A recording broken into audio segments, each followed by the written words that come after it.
The voice of Derek Stone sliced through the marble lobby of Commonwealth Trust. "Excuse me, what are you doing here? The welfare office is 3 blocks down." His sneer carried across the floor. The black woman approaching him wore a flawless designer suit, and still he gestured toward the door as if she were a stray. Brianna Vance felt a knot form in her chest. It was lunchtime. Clients turned their heads, hungry for spectacle. Derek raised his voice deliberately. "This is a private banking institution, not a check-cashing place. You people always come in here with fake checks, some kind of scam. The ATMs are outside if you've got an EBT card." The lobby went silent. Smartphone cameras clicked. Brianna stood serene, but inside she burned. A brass plaque by the entrance announced, "Executive Committee Meeting, 1:15 p.m. Time ticked forward. A whisper floated, "Call security." An elderly black man shook his head in quiet sorrow. From her glass office, branch manager Carol Jensen entered, heels sharp against marble.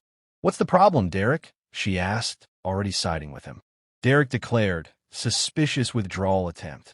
$25,000. Carol raised her brows. "That is unusual. Ma'am, do you have valid ID?" Brianna calmly placed her driver's license and platinum card on the counter. Her name gleamed on both.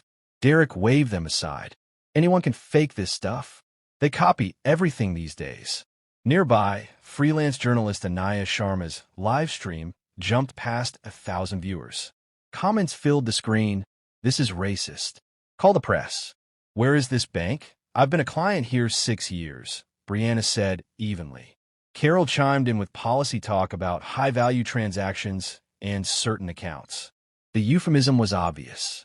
From the back, Officer Williams appeared, uneasy but obedient when Carol called, "Possible fraud."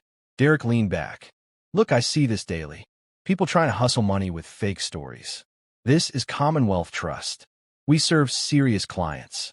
A businessman muttered that her ID looked valid, but another woman praised Derek's vigilance. "We'll need to verify your employment, your income, and the purpose of the withdrawal," Carol insisted. Brianna's briefcase sat untouched on the counter. Inside were documents that could change banking itself, but all they saw was her skin. Derek lied, smoothly. System flags irregularities. Red alerts. By now, the live stream neared 2,000. Hashtag banking while black. "Ma'am," Carol said, pointing toward the waiting chairs, "verification will take hours." It was humiliation disguised as procedure. Then a man in a tailored suit emerged from the executive elevator. Regional Manager Mark Dalton. One glance at the scene, black woman at the counter, phones recording, told him this could explode. Carol whispered, "Suspicious documentation. Large withdrawal." Mark projected authority. "Fraud is growing. Forgery. Identity theft. We must be transparent." Outrage filled the live stream chat. "This is discrimination. Call a lawyer. We'll need tax returns, proof of income, written explanation," Mark said. Her phone buzzed relentlessly with messages from her team and lawyer, but she ignored them. Derek sneered when she said she was self-employed. Self-employed, of course. Consultant. Entrepreneur, no real income. The audience surged above 7,000, then 12,000. Civil rights lawyers and reporters tuned in. A young black woman in the crowd shouted, "Show me the policy. I've withdrawn more without trouble." Carol's claim that policies applied equally was instantly disproven. Other tellers were serving clients without question.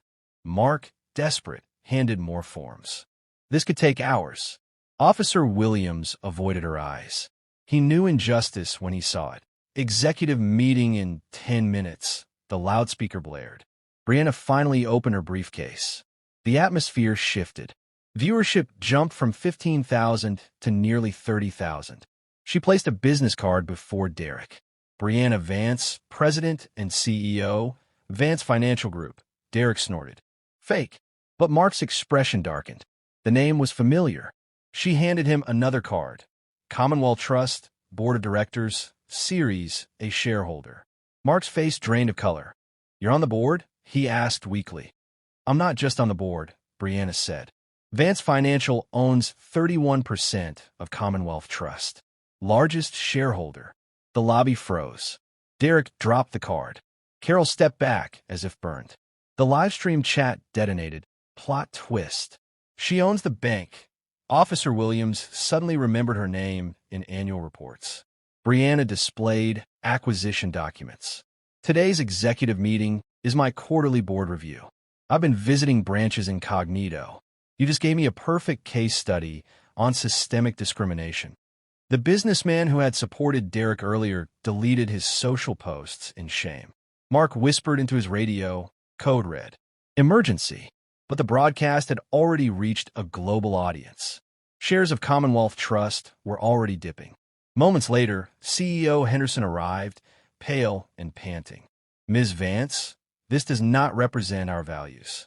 This represents exactly what I've documented, Brianna said, producing a confidential report. 47 discrimination complaints in 6 months. 78% against customers of color. Applause rippled through the crowd. Derek, Carol, and Mark stood frozen, the world watching their downfall. Brianna fixed her gaze on the CEO. Now, Mr. Henderson, she said with quiet authority, we need to discuss the immediate changes this institution will make. And the lobby held its breath. She closed her briefcase with a precise motion, like a chess player preparing the next move. Unprecedented situations require unprecedented solutions, she declared. Showing Henderson a tablet, she revealed real-time analytics. Commonwealth Trust ranked last in service quality across Vance Financial Group's portfolio. The financial implications go beyond a stock drop, she explained. Our 31% stake gives us direct influence over governance and compensation. Henderson's hands trembled as he scanned the report. Ms. Vance, what actions would demonstrate a commitment to change? Accountability starts at the root, Brianna replied, pointing to Derek. Immediate termination for violating federal anti-discrimination laws. Suspension of Ms. Jensen while her supervision is investigated. An urgent review of Mr. Dalton's management. She laid out the demands with precision. Firing the implicated employees. Estimated cost, $200,000. Mandatory bias training for all service staff. 40 hours plus annual recertification. $1.20 million a real-time AI system to flag biased interactions. Development, $4.5 million. Maintenance, $800,000 an independent civil rights ombudsman with firing authority. $500,000 annually. A $2.5 million community fund for minority businesses and literacy programs. The deadline is non-negotiable.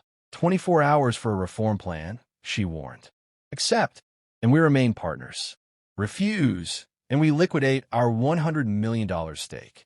Algorithms already projected a $3.8 billion collapse if Vance withdrew. Derek stammered, I was just following protocols. Show me the protocol for racial profiling, Brianna cut in. Show me the manual that says black customers are presumed fraudulent. Silence, Carol added weakly. We were only following security procedures. I've withdrawn larger sums here without verification, Brianna countered. The only difference today was the color of my skin. Meanwhile, Anaya's broadcast hit 67,000 live viewers, with European media framing it as a case for stricter banking oversight. Neatly packing her documents, Brianna ended the meeting. Economic justice speaks louder than excuses. 24 hours later, Robert Sterling faced the board in an emergency session. Directors from across the country had flown in. Ladies and gentlemen, he began nervously, Commonwealth Trust takes full responsibility for yesterday's discrimination. We will implement immediate and exhaustive reforms. The live stream had amassed 3.2 million views. The hashtag bank owner reveal trended for 18 hours. Derek Stone has been fired, Sterling announced. Our investigation confirmed 7 years of discriminatory behavior and 34 ignored complaints. Brianna, seated as principal shareholder, asked firmly, and Ms. Jensen? Mark Dalton had already resigned, acknowledging his role in allowing systemic misconduct. The reform package proposed by Vance Financial has been unanimously approved, Sterling concluded. Implementation begins today with a $6.7 million first-year budget.